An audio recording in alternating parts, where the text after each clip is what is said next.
Why am I so insistent upon giving out to them that blackness, that black power, that black pushing them to identify with black culture? I have no choice over it. In the first place, to me, we are the most beautiful creatures in the whole world. Out of the huts of history's shame I rise. Up from a past rooted in pain I rise, bringing the gifts that my ancestors gave. I am the hope and the dream of the slave. And so, naturally, there I go rising.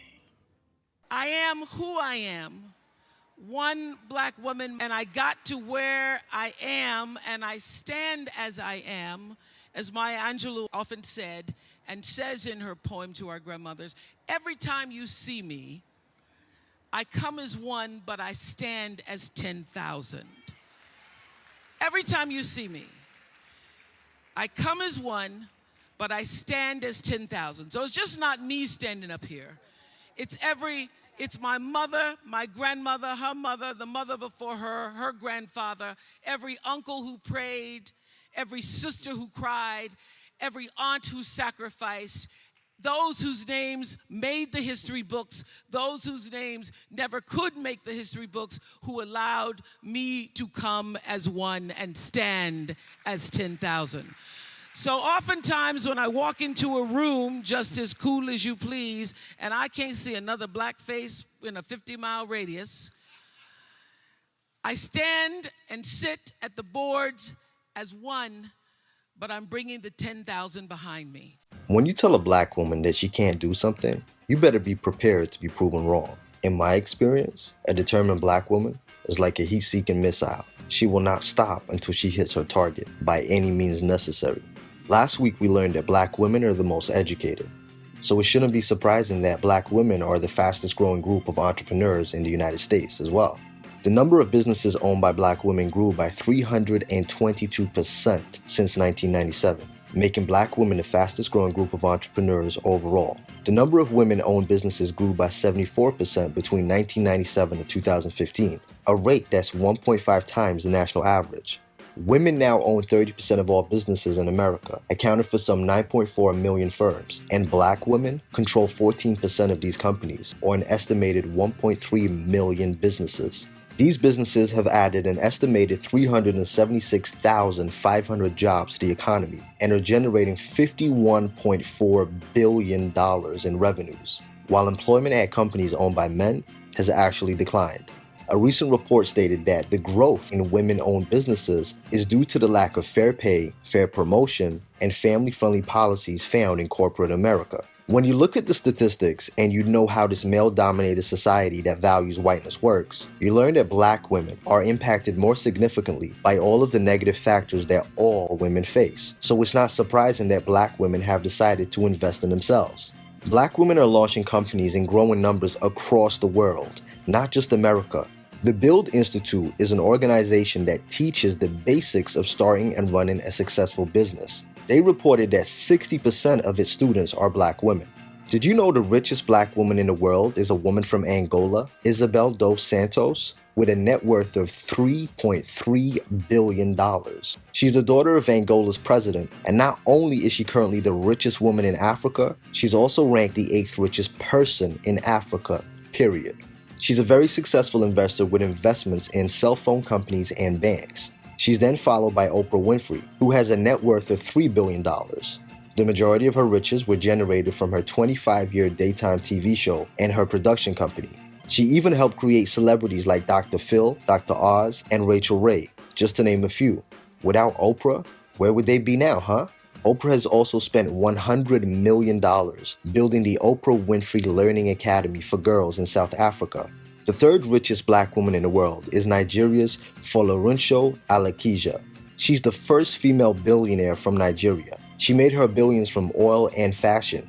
Who says you can't be girly and an oil baron? She started her business in the 70s after she left her job as a secretary. She said she got sick and tired of being told what to do by her boss and working every hour God sent to make somebody else rich. Ursula Burns was the CEO for Xerox, and she now serves as a chairwoman for the company, as well as Rosalind Brewer, who was the first black woman to fill the role of CEO at one of Walmart's stores. She recently retired to take on a new position in a different company. She said she wants something more challenging. I can't wait to see what else she accomplishes. These women have paved the way and shown you that even being the top of a Fortune 500 company is not out of your reach.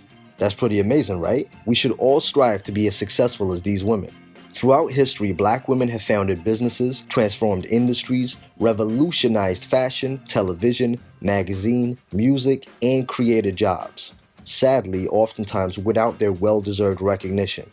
Black women have even had to deal with sabotage, people trying to stop their rise. For example, meet Linda Bozeman. She's the president of Cedar Concepts Corporation. She's the only black woman who owns a chemical manufacturing company. She's grossing over $20 million a year. However, when she started out, she was constantly being sabotaged by employees who refused to work under not only a woman, but a black woman at that. This is a male-dominated field, and she was determined to excel. She was even the first woman to become an operations manager in that field. However, her own staff stopped her from doing her job by turning off the machines. So she decided to demand her respect. One of the stories I always tell is that I became the first female at that company to actually go out and become a operations manager on the floor. And the guys literally would shut the valves and not let things flow. Are you kidding? No, they would shut the valves off, and I would, Wow. so that my product wouldn't be flowing. And I would think, I would go home and I'd be going, so what can I do? What can I do? What can I do? And so then I walked in there, and there was a couple of guys, and I walked up to them and I said, you should not let them treat me like this. And the day after that, everything started flowing. Wow, so you just demanded that respect, like, Yeah. I worked hard to get here. Yes. After years of managing plants for other people, she decided it was time she did it for herself and stopped making other people rich. Or how about Sandy's Hair and Beauty, founded by Sandra Brown Pinnock? Sandra is a British black woman of Caribbean descent that was sick of the black hair industry being dominated by non-black businesses. In 2006, Sandra opened a high-end hair salon and aspired to be the first Afro-Caribbean woman to own a hair extension manufacturing company. In 2008, Sandra decided to start manufacturing her own brand of hair. She also noticed that most of these retail outlets were not owned by someone of African or Caribbean descent and wanted to make a change. She was frustrated at the lack of adequate knowledge of hair and hair products that should be recommended for use on the various Afro-Caribbean hair types. So in June 2015, she also opened her own retail store in Southeast London, United Kingdom. But some people were unhappy with Sandra's success. She was being threatened by the Asian vendors. They said they would crush her. They threatened to close her down within 2 months. So do you know what she did? She decided to open up a second hair store. A year later, Sandra has proved the greedy, hateful competition wrong. You gotta love it. Black hair care is a very lucrative business, and I, for one, believe that black women should be at the forefront of ownership as they understand the uniqueness of their hair better than anyone else. Since we're talking about sabotage and overcoming adversity, black women are amazing at being resilient and succeeding. So what can we do to support our sisters in business? Well, that's the thing. It's as simple as just supporting, purchasing from them. As some of you may know, I try to do my part for black businesses as a whole by advertising black-owned businesses for absolutely free forever on my website. I call it Black Money. I do it so I can alleviate some of the financial stresses of advertising costs that can range from anywhere from $10 a month, including 10% commission being charged for every purchase, or $50 to $500 a month. So I decided to offer my website, ikyg.com, for free as a means of advertising for all black people. A few weeks ago, a sister by the name of Adwoa Kanedu, founder of Janet and George, reached out to me to utilize my free advertising service for her clothing company. But it's not just any clothing company. She helps black clothing designers from Africa showcase and sell their designs. But that's not what caught my eye. I noticed on her Twitter that she had a GoFundMe account that had no donations on it whatsoever. What was her campaign about? She wants to raise funds to help build a clothing factory and production center in Ghana. But here was a black woman that wanted to help build the economy in Africa with no support whatsoever. So I felt compelled to donate. I'd like everyone to look at her campaign, and if you feel it's as much of a deserving cause as I did, then maybe you too will donate as I did. and as I will continue to as and when I can. The link will be in the description along with the link to my website to advertise your business for free. I've also placed a link to a list of grants for African American women to start a business, because every little helps, right? I hope some of these amazing Black women motivate you.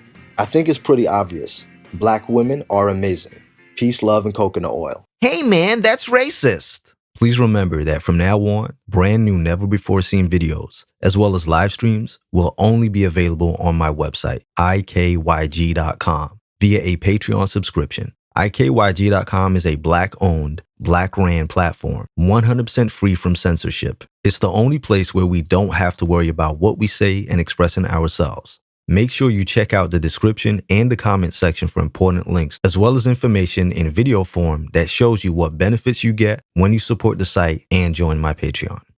If you enjoyed this video and want to see more, then don't forget to subscribe and be notified every time I upload a video.